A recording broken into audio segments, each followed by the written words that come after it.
नमस्कार, मैं कमलेश कबीर आपका हार्दिक स्वागत करता हूं इस नए एपिसोड में। इस एपिसोड में हम बात करेंगे आम आदमी पार्टी की और आम आदमी पार्टी के सांसद संजय सिंह की। आप सभी को पता होगा, ईडी ने चार्जशीट जो है वो 2 दिसंबर को न्यायालय में पेश कर दी थी और उसके बाद में 4 दिसंबर जो थी वो अगली जो सुनवाई की जो तारीख थी। और 4 दिसंबर को जब सुनवाई हुई तो उसके बाद में जो है वो ईडी ने जो है वो जो साक्ष्य पेश किए तो कोर्ट से उन्होंने अर्जी दी कि इनको सार्वजनिक नहीं किया जाए। ये चार्जशीट जो है उसको सीलबंद लिफाफे में ही रखा जाए, क्योंकि अगर ऐसी स्थिति बनती है तो जो गवाह है उनके ऊपर जो है वो राजनीतिक दबाव डाला जा सकता है या उनको जो है वो मैनिपुलेट किया जा सकता है। तो ये इस केस की जो है वो बड़ी अपडेट थी।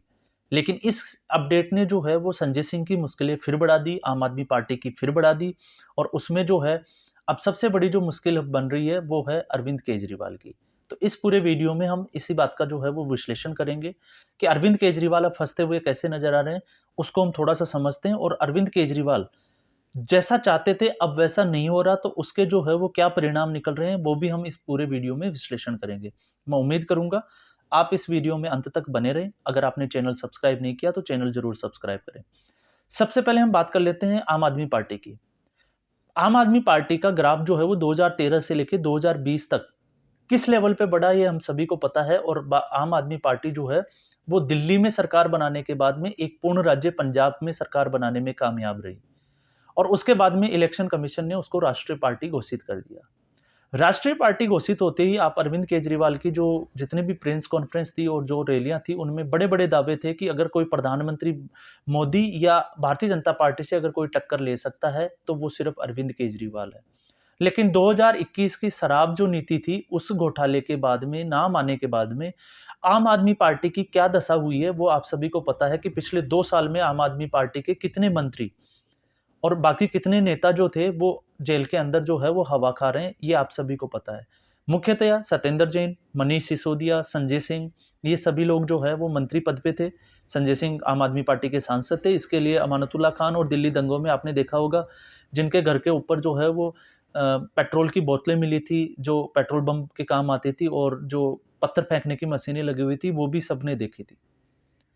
अब उसके जो तार थे वो धीरे धीरे अरविंद केजरीवाल के साथ जुड़े और अरविंद केजरीवाल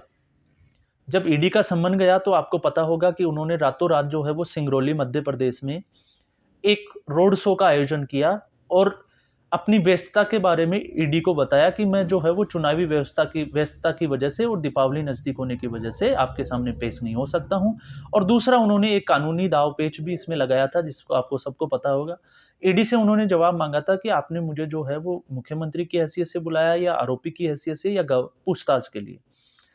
फिर सिंगरौली के बाद में जो है वो सिंगरौली की मेयर जो थी रानी अग्रवाल, उसको विधानसभा का टिकट भी दिया गया, उन्होंने चुनाव भी लड़ा और इसके साथ में एक एक्ट्रेस उसको भी जो है वो टिकट दिया गया था, ये आप सभी को पता हो। तीनों राज्यों में आम आदमी पार्टी की तरफ से अरविंद केजरीवाल और भगवंत मान ने कमान संभाली और कमान संभालने के बाद में उन्होंने प्रचार किया और बड़े दावे थे इनके कि इस बार जो है वो भारतीय जनता पार्टी को वो डिफीट करेंगे। कांग्रेस पार्टी पे ऊपर उन्होंने भ्रष्टाचार के आरोप लगाए और उन्होंने बड़ी सीटें जो है निकालने की बात भी की थी। लेकिन इसी से एक आप देखिएगा 3 वीडियो पहले हमने एक बात की थी कि आम आदमी पार्टी को विधानसभा चुनावों में क्या मिला। तो आम आदमी पार्टी को विधानसभा चुनावों में अगर हम देखें तो राजस्थान में 0.36, एक स्टेट और जिसको 0.36 और 0.96, ये तीनों स्टेट का उनका जो है वो डेटा मैं आपको बता रहा हूँ। लगभग 215 सीटों के आसपास इन्होंने चुनाव लड़ा। उस स्थिति में नोटा से भी ये बहुत पीछे रह गए। राजस्थान में इनकी जो स्थिति है वो ऐसी रही कि इनको 1.25 लाख के आसपास जो है वो कंप्लीट वोट मिले। अब आप अंदाजा लगा सकते हैं कि 88 उम्मीदवारों को अगर लाख के आसपास अगर वोट मिलते हैं तो इनका जो वोट का जो एवरेज है वो लगभग 1500 वोट के आसपास जाता है। तो क्या इससे आपको अंदाजा लगेगा या आपको जो है वो समझ में आ गया होगा कि लोकसभा चुनाव के लिए आम आदमी पार्टी भारतीय जनता पार्टी के लिए कितनी बड़ी चुनौती होगी। दूसरा, गुजरात चुनाव तक आपने देखा था कि जो भी चुनाव हुए उसमें आम आदमी पार्टी ने कहीं ना कहीं जो है वो कांग्रेस को डेंट किया था। लेकिन इस बार जो है वो आम आदमी पार्टी की ऐसी दशा हुई है कुछ घोटालों में नाम आने के बाद में कि लोगों का इसके ऊपर विश्वास उठ गया। अब जो है वो अरविंद केजरीवाल का जैसे पंजाब में जो है वो सरकार बनी थी उसको देखते हुए लोगों के अंदर एक उत्साह था। एक इच्छा थी कुछ कि अच्छा करेंगे, लेकिन उसके बाद में आपने जो हुआ वो घटनाक्रम भी देखा। और अब ये घटनाक्रम ये है कि आम आदमी पार्टी से कांग्रेस पार्टी भी कहीं आगे जाती हुई नजर आती है, क्योंकि इस तीनों चुनावों में आम आदमी पार्टी का इम्पैक्ट भी नहीं देखा गया और उन्होंने कहीं कांग्रेस का वोट काटा होगा, ये भी जो है वो सामने नहीं आया। तो ये स्थिति जो है वो आम आदमी पार्टी की बन गई है। अब सबकी नजरें जो है वो ये बनी हुई थी कि अरविंद केजरीवाल को ईडी कब बुलाती है और संजय सिंह और मनीष सिसोदिया को जमानत मिलेगी या नहीं मिलेगी।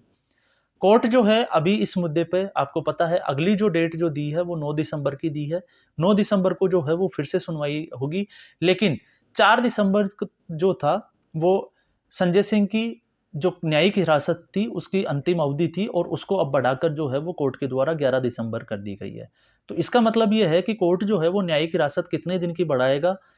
या उसमें क्या जो है वो औपचारिकता रहेगी, ये 11 दिसंबर को पता चलेगा। लेकिन 9 दिसंबर को उनकी जो है वो दूसरी याचिका जो ये सीलबंद लिफाफे में जो दी गई थी, इसको लेके भी चार्जशीट पेश की गई थी, इसकी भी जो है वो सुनवाई है। तो अभी अगर जितने इस घटनाक्रम को देखें और ईडी के जो जिसको कहते हैं कि दावे को या चार्जशीट की जो बातें हैं उसको अगर देखते हुए तो ये लगता है कि संजय सिंह जो है उनका बाहर आना बहुत मुश्किल है, उनको जमानत मिलेगी ये जो है वो अभी संभव होता नजर नहीं आ रहा है। लेकिन इतना जरूर है कि अब चुनाव परिणाम आ गए हैं और अरविंद केजरीवाल उनको ये जो है जेल जाने का जो डर है वो इस लेवल पे सता रहा है कि आपको पता होगा कि एक नया जो है वो दिल्ली में रेफरेंडम खेला जा रहा है, एक खेल खेला जा रहा है जिसमें लोगों से ये पूछा जाएगा कि जेल जो है वो सरकार से ही चलानी चाहिए या नहीं, जो सरकार है वो जेल से चलानी चाहिए या नहीं चलानी चाहिए। इससे पहले भी उन्होंने पार्षदों की और जितने भी एमएलए थे उनकी एक मीटिंग बुलाई थी और उसमें ये तय किया गया था कि सरकार जो है वो क्या जेल से भी चलाई जा सकती है और लोगों ने एमएलए और जितने भी पार्षद थे एक औपचारिकता थी वो, तो उन्होंने समर्थन किया कि अगर अरविंद केजरीवाल जेल चले जाते हैं तो उसके बाद में सरकार जो है वो जेल से ही चली जाएगी। लेकिन अब जो है वो सिंपैथी गेन लोकसभा चुनाव आने वाले हैं, क्योंकि लोकसभा चुनाव में दिल्ली की जनता ने भले ही 2 बार जो है वो अरविंद केजरीवाल को दिल्ली की राजनीति में मौका दिया हो, लेकिन लोकसभा में उनको एक भी सीट नहीं मिली अभी तक दिल्ली में, क्योंकि आठों के आठों सीट जो थी वो पिछली बार भारतीय जनता पार्टी को मिली थी। तो अब जो है वो अरविंद केजरीवाल चाहेंगे कि लोगों को जो है वो सिंपैथी मिले, क्योंकि वो लोगों को ये बताना चाहते हैं कि उनके ऊपर जो मुकदमा किया गया है वो फर्जी मुकदमा है। उनको जो है वो सीएम की कुर्सी से या दिल्ली से बेदखल करने की एक कोशिश की गई है। लेकिन अगर वैसे देखें तो अगर मान लेते हैं कि अगर ऐसा कुछ है भी तो कोर्ट जो है वो जमानत क्यों नहीं ले रहा, फिर इस पे एक जो है वो बहुत बड़ा सवाल जो है वो खड़ा हो जाता है। खैर, अभी आरोप है, मुकदमा जो है वो तय नहीं हुआ है कि ये वाकई में अपराधी है या नहीं है, आरोप है, अभी ट्रायल चलेगा, ट्रायल के बाद में फिर जब फैसला आएगा तब इस मुद्दे पे फिर से जो है वो बात होगी। लेकिन अभी तक अरविंद केजरीवाल की जो स्थिति बनी हुई है और जिस हिसाब से वो अभी चीजें कर रहे हैं, उस हिसाब से ये लग रहा है कि उनको ये अच्छे से मालूम है कि उनका कहीं ना कहीं जो है इसमें बड़ा रोल है और उनकी अरेस्ट होना जो है वो तय है। तो उस स्थिति के लिए, उस स्थिति में आम आदमी पार्टी बचेगी या नहीं बचेगी, इस पे सवाल खड़ा होता है और उसको बचाने के लिए जो है वो अरविंद केजरीवाल की तरफ से ये एक बड़ा घटनाक्रम जो है वो दिल्ली में किया जा रहा है। 2 दिसंबर से लेकर 20 दिसंबर तक उन्होंने एक सिग्नेचर अभियान चलाया है और जनता से ये पूछेंगे कि चला सरकार जो है वो जेल से चलानी चाहिए या नहीं चलानी चाहिए, उनके सुझाव मांगेंगे। इसके अलावा भारतीय जनता पार्टी जो है वो उनको कैसे सत्ता से बेदखल करती है, ये आरोप जो उनके ऊपर शराब नीति को लेके लगे हैं वो फर्जी है, ये तमाम तरह की चीजें जो है वो दिल्ली की जनता को बताई जाएगी। इसके बाद में 20 दिसंबर के बाद में 24 दिसंबर तक जो है वो जनसंवाद रैली, उसकी भी इन्होंने ये घोषणा की है कि उसके बाद में इनके जितने भी जो पार्षद और एमएलए हैं वो हर वार्ड में जाके लोगों को इकट्ठा करके और फिर सबसे जो है वो पर्सनली मैनुअली जो है वो जनसंवाद करेंगे, बातचीत करेंगे और फिर उसके बाद में निर्णय लेंगे कि अरविंद केजरीवाल को मुख्यमंत्री पद पे रहना चाहिए या जेल जाकर भी जो है वो मुख्यमंत्री बने रहना चाहिए और उसके बाद में सरकार जो है वो जेल से ही चलानी चाहिए। तो जेल से अगर वो सरकार चलाते हैं तो इसमें भी कोई अतिशयोक्ति नहीं है, क्योंकि उनके मनीष सिसोदिया, इसके अलावा जो है वो सत्येंद्र जैन दोनों जो है वो मंत्री पद पे रह चुके हैं और मनीष सिसोदिया तो उप मुख्यमंत्री भी है। तो मुख्यमंत्री भी अगर तिहाड़ जेल चले जाते हैं तो उसके बाद में अगर तिहाड़ जेल में अगर इनकी कैबिनेट मीटिंग होती है तो ये कोई बहुत बड़ी जो है वो जिसको कहते हैं कि अतिशयोक्ति नहीं होगी, कोई किसी के लिए सोचने वाली बात नहीं होगी। तो ये अब तक का जो था, क्योंकि लोगों को लग रहा था, क्योंकि इसमें जो है वो चुनाव परिणाम के बाद में लोगों को ये रहता है कि आम आदमी पार्टी का जो है वो अभी क्या चल रहा है, कोर्ट में जो संजय सिंह की पेशी हुई, उसका क्या हुआ, तो इसको देखते हुए जो है, इसके अलावा जैसे अभी बीच में 1-2 घटनाक्रम, मुख्यमंत्री नहीं बन पाना, फिर उसके बाद में उत्तर-दक्षिण की राजनीति, गौमूत्र वाली राजनीति, हिंदुओं को गाली देने का काम, तमाम तरह की चीज़ें, तो अभी जो है, वो लोगों का ध्यान कहीं न कहीं जो है, वो चुनाव के परिणामों में भी है और उसके बाद में विपक्षी गठबंधन, कई चीज़ें इसमें बीच में आ जाती है। तो इसके बीच में